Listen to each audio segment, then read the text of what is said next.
একের পর এক জঙ্গি ঘাঁটি গুড়িয়ে গিয়েছে, নটি জঙ্গি ঘাঁটি গুড়িয়ে গিয়েছে অপারেশন সিঁদুরে।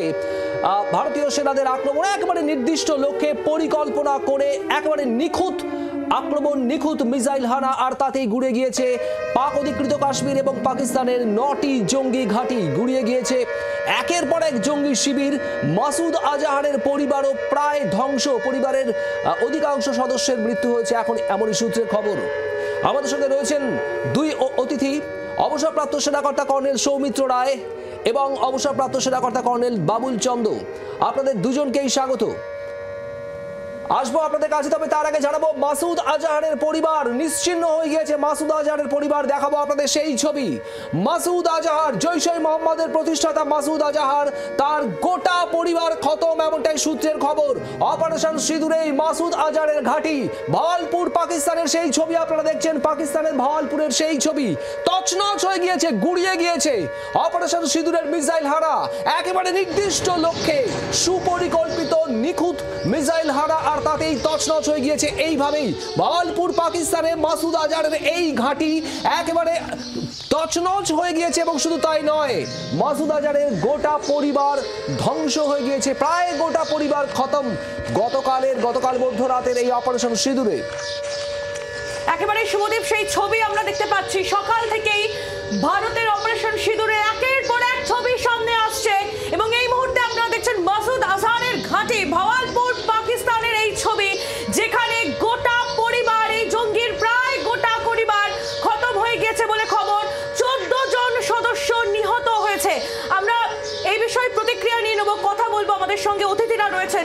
আমি শুরুতেই কর্নেল বাবুল চন্দ্রের কাছে যাব। কর্নেল চন্দ্র, আমরা এই মুহূর্তে যে ছবি দেখাচ্ছি এবং সকাল থেকে যে ছবি আসছে, একের পর এক ছবি, এক জঙ্গি, কুখ্যাত জঙ্গি মাসুদ আজহার, তার পুরো পরিবার প্রায় নিশ্চিহ্ন হয়ে গিয়েছে এবং ভারতীয় সেনাবাহিনীর এই যে স্ট্রাইক, তাতে পরিষ্কার দেখা যাচ্ছে পরিকল্পনা সেটা একেবারে স্পষ্ট, বেছে বেছে শুধুমাত্রই জঙ্গি ঘাঁটিগুলিকে টার্গেট করা হয়েছে।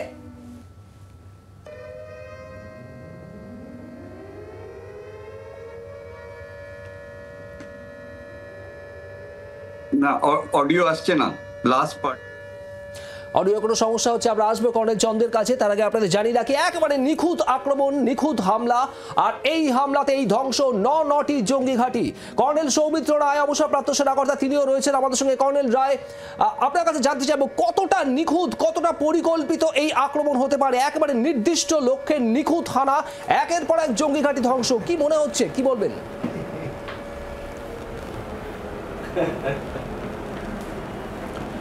হ্যাঁ, এটা অত্যন্ত একটা ঐতিহাসিক anti terror operation in the world. কেন আমি বলি, সব থেকে প্রথম পরিকল্পনার ইন্টারেস্টিং পার্ট ছিল যে প্রত্যেকটা এই 9টা জায়গা, যে 9টা টার্গেট সিলেক্ট করা হলো, সেই 9টা টার্গেট ছিল টেররিস্টদের হাব।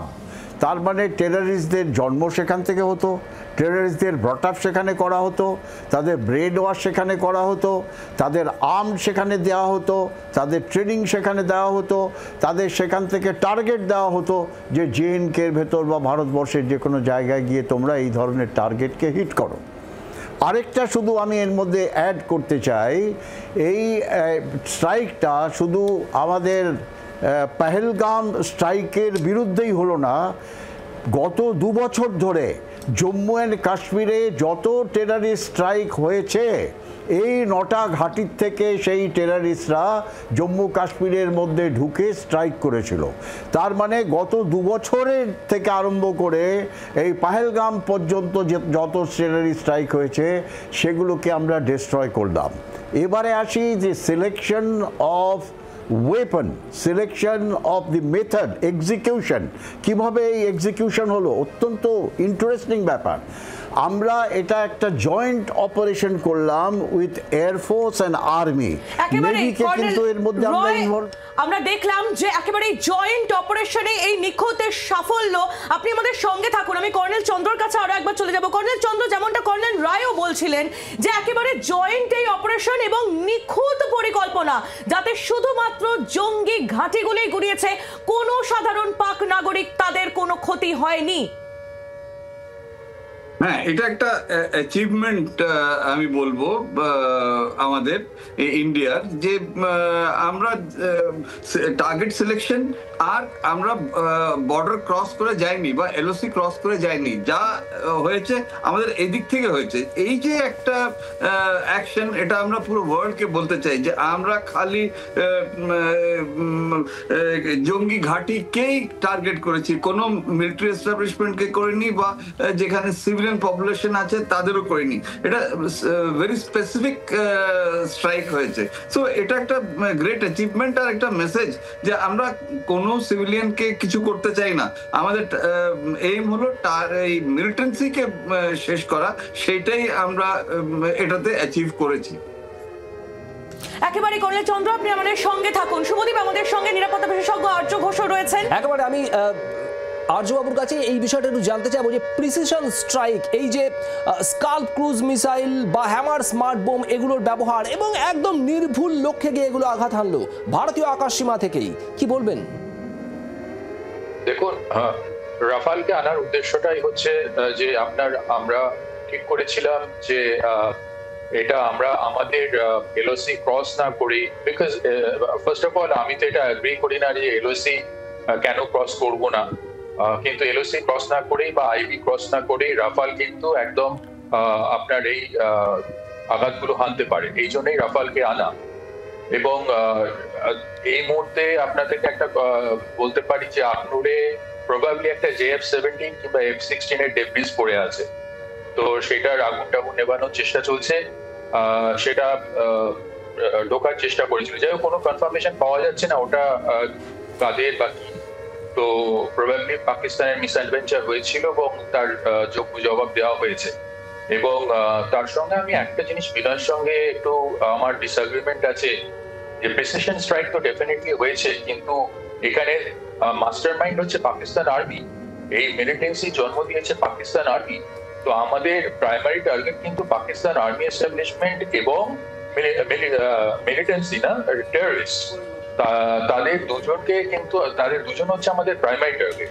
তো আমরা কেন GSQ Rawalpindi, ISI headquarter, SSD Gazi base, attack পাঞ্জাবে এবং আপনার এখানে Naval bases, Pakistani army bases এবং ক্যান্টনমেন্টস, এয়ারফোর্স বেসেস, বাকি অ্যাসেটস গুলোকে আমরা হিট করছি না, সেটা আমার বড় প্রশ্ন রয়ে যাচ্ছে। এটা কিন্তু আমাদের করতে হবে। আপনি আমাদের সঙ্গে থাকুন, নিরাপত্তা বিশেষজ্ঞ আর্য ঘোষ আমাদের সঙ্গে ছিলেন। আর এই মুহূর্তে আরো খবর আপনাদের জানাবো। অপারেশন সিঁদুরের পর প্রধানমন্ত্রীর ইউরোপ সফর বাতিল হলো। নরওয়ে, ক্রোয়েশিয়া, নেদারল্যান্ড সফর বাতিল করা হলো। প্রধানমন্ত্রীর সফর ছিল ইউরোপের এই 3 দেশে, কিন্তু অপারেশন সিঁদুরের পর বাতিল করে দেওয়া হলো আপাতত এই সফর। প্রধানমন্ত্রী নরেন্দ্র মোদীর সঙ্গে কেন্দ্রীয় মন্ত্রিসভার বৈঠক, সেই বৈঠকে একের পর এক যাবতীয় শীর্ষ মন্ত্রীরা ছিলেন। রাজীব চক্রবর্তী আমাদের প্রতিনিধি সরাসরি রয়েছেন। শুভদীপ আমাদের সঙ্গে, রাজীবের কাছে চলে যাবো। রাজীব, অত্যন্ত গুরুত্বপূর্ণ এই ডেভেলপমেন্টের সামনে আসছে। প্রধানমন্ত্রী নরেন্দ্র মোদী তিনি তার পূর্ব নির্ধারিত ইউরোপ সফর বাতিল করলেন। আর কি তথ্য রয়েছে তোমার কাছে?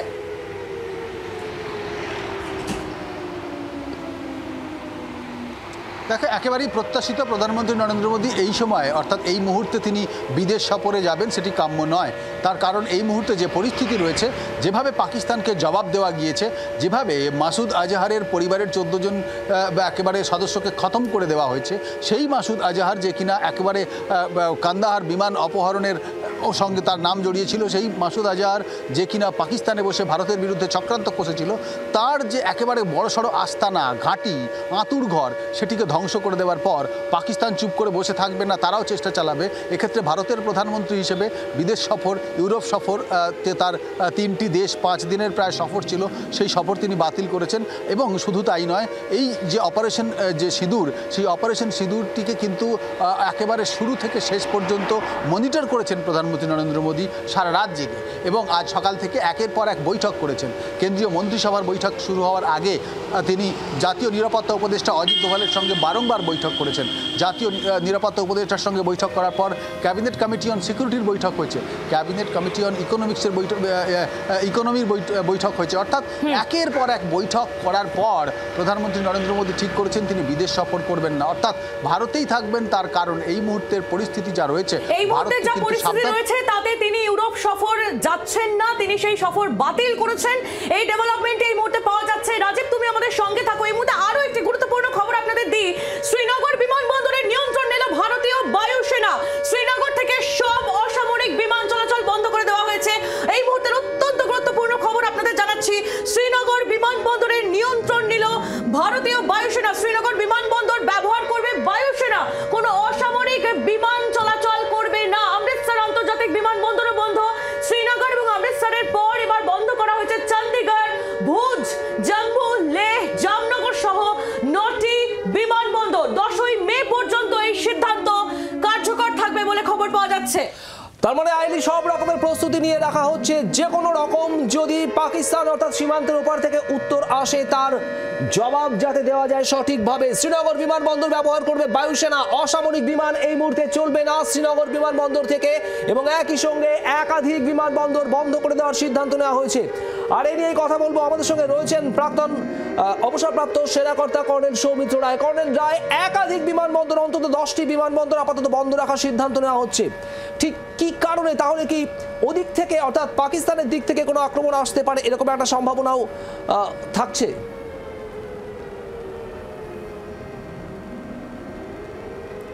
দেখো, আমি এখন চিন্তা করি as Pakistani chief of the army staff যে আমার কাছে কি অপশান আছে, এইটা হচ্ছে থিঙ্কিং। ভারতে তো কোনো টেররিস্ট হাব নেই, টেররিস্ট যে কোনো রকম অবজেক্ট নেই যেখানে তারা স্ট্রাইক করতে পারবে। তাহলে আমার কাছে কি অপশান আছে? আমার কাছে অপশান হচ্ছে ভারতের যে টার্গেটগুলো, either military target or civilian target, যেগুলো বর্ডার সংলগ্ন এরিয়ায় অবস্থিত। এবারে আবার আমি ইতিহাসে চলে যাই, আমার প্র্যাকটিক্যাল এক্সপিরিয়েন্স থেকে বলছি। 1971 সালের যুদ্ধে 3 ডিসেম্বর 1971 যুদ্ধটা শুরু করেছিল পাকিস্তান, এটা অনেকেই জানে না। আমরা আমাদের ইস্টার্ন কমান্ড রেডি ছিল to go into east Pakistan, তখন তো বাংলাদেশ হয়নি।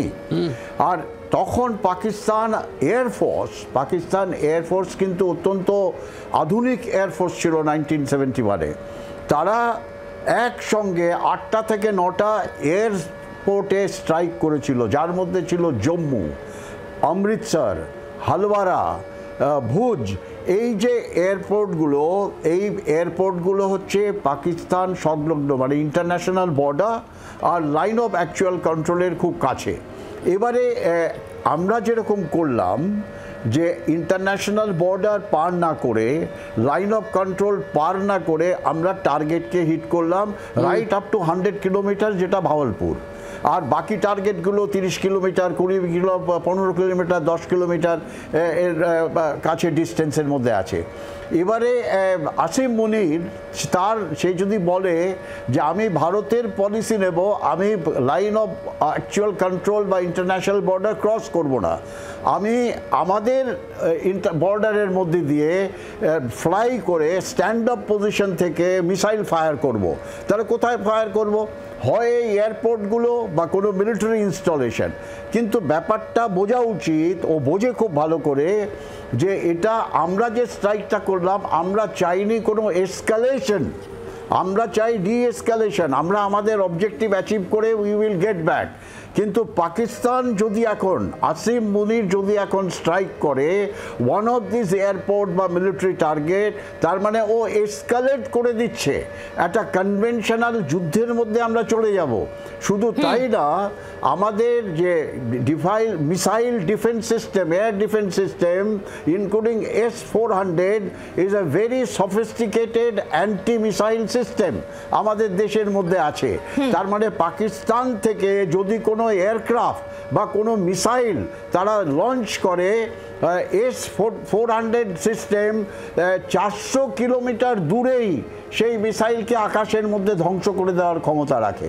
সিমিলারলি আমাদের অ্যান্টি মিসাইল সিস্টেম প্রত্যেকটা এয়ারপোর্ট, যেখানে স্পেশালি মিলিটারি বা ইন্ডিয়ান অ্যান্টি মিসাইল সিস্টেম থাকা সত্ত্বেও ভারতীয় বায়ুসেনার তরফ থেকেও আগাম প্রস্তুতি রাখা হচ্ছে এবং সেই প্রস্তুতির ছবিটাই আমরা দেখতে পাচ্ছি। আপনি আমাদের সঙ্গে থাকুন এবং যে ছবি আপনাদের সামনে এবার আমরা তুলে ধরবো, এই ছবি আপনারা দেখতে পাচ্ছেন শুভদীপ, এই সেই ছবি যে ছবি আজ ভারতীয় সেনা এবং ভারতীয় বিদেশ মন্ত্রকের তরফ থেকে যে যৌথ প্রেস ব্রিফিং হয়েছে সেখানে প্রকাশ করা হয়েছে। কতটা স্পেসিফিক, কতটা ছিল এই অভিযান, একেবারে নিখুঁত পরিকল্পনা, সেই পরিকল্পনার কথাই কিন্তু এখানে তুলে ধরা হয়েছে এবং একেবারে লাইন করে দেওয়া হয়েছে এই যে এলাকা। শুধু তাই নয়, আপনাদের সামনে তুলে ধরবো এই ছবি দেখাতে দেখাতে বিফোর এবং আফটার, অর্থাৎ স্ট্রাইকের আগে কি পরিস্থিতি ছিল এবং স্ট্রাইকের পরে কি পরিস্থিতি, একেবারে নিখুঁত ভাবে সেটা তুলে ধরা হয়েছে। আমি এই প্রশ্ন নিয়ে একবার এই কথা আলোচনা করতে করতে কর্নেল চন্দ্রর কাছে চলে যাব। কর্নেল চন্দ্র, আমরা সেই ছবি দেখতে পাচ্ছি, এর আগে আমরা দেখেছি একাধিকবার পাকিস্তানের যোগ্য জবাব আমরা দিয়েছি, কিন্তু পাকিস্তানের তরফ থেকে তা স্বীকার করা হয়নি। কিন্তু এবার পাকিস্তান স্বীকার করতে বাধ্য হয়েছে, তার অন্যতম কারণ কি ভারতীয় বায়ুসেনার এই নিখুঁত পরিকল্পনা নয়? কি মনে করছেন? হ্যাঁ, এক্স্যাক্টলি। দুটো ইস্যুস। ফার্স্ট যেটা আপনি এখন বললেন সেটা ট্যাকল করি, যে আমাদের কাছে ইনফরমেশন সে আগাগোড়াই ছিল কোথায় ওদের ক্যাম্পস আছে আর কোথায় আমরা ওটাকে কি করে টার্গেট করব। এয়ারফোর্সের কাছে আছে, আমাদের আর্মির কাছে আছে, যেগুলো উইদিন আর্মির মিসাইল বা গানসের রিচে আছে। তো সেই জন্য এইগুলোকে আমরা একদম রেডি করে রেখেছিলাম যে যেই গভর্নমেন্ট আমাদের বলবে যে এখানে তোমরা স্ট্রাইক করো, ওরা স্ট্রাইক করবে। সেটা ডাইরেক্ট অ্যাটাক হোক চাहे মিসাইল অ্যাটাক, আমাদের এখান থেকে। তো সেটা অ্যাচিভ করতে পেরেছে।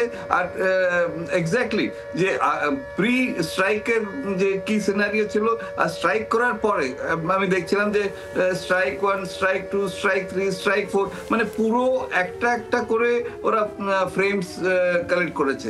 যে এত ভালো একটা প্রেজেন্টেশন যে ওয়ার্ল্ডকে দিচ্ছে যে আমরা আর কোথাও স্ট্রাইক করিনি, সেম জায়গায় স্ট্রাইক করেছি যাতে কোল্যাটারাল ড্যামেজ না হয়। তার মানে আশপাশে যত সিভিলিয়ান বসতি আছে ওখানে আমরা স্ট্রাইক করছি না। একেবারেই কর্নেল চন্দ্র, নিখুঁত অপারেশন শুধু নয়, নিখুঁত পরিকল্পনা, তার নির্ভুল রূপায়ণ এবং সেটা একেবারে স্যাটেলাইট ইমেজ ছবি তুলে রাখা এবং প্রমাণ গোটা বিশ্বের কাছে, পাকিস্তান তো বটেই, গোটা বিশ্বের কাছে সেটা প্রমাণ হিসেবে দেখানো যে ঠিক নির্ভুল লক্ষ্যে আমাদের আক্রমণ, আমাদের হামলা।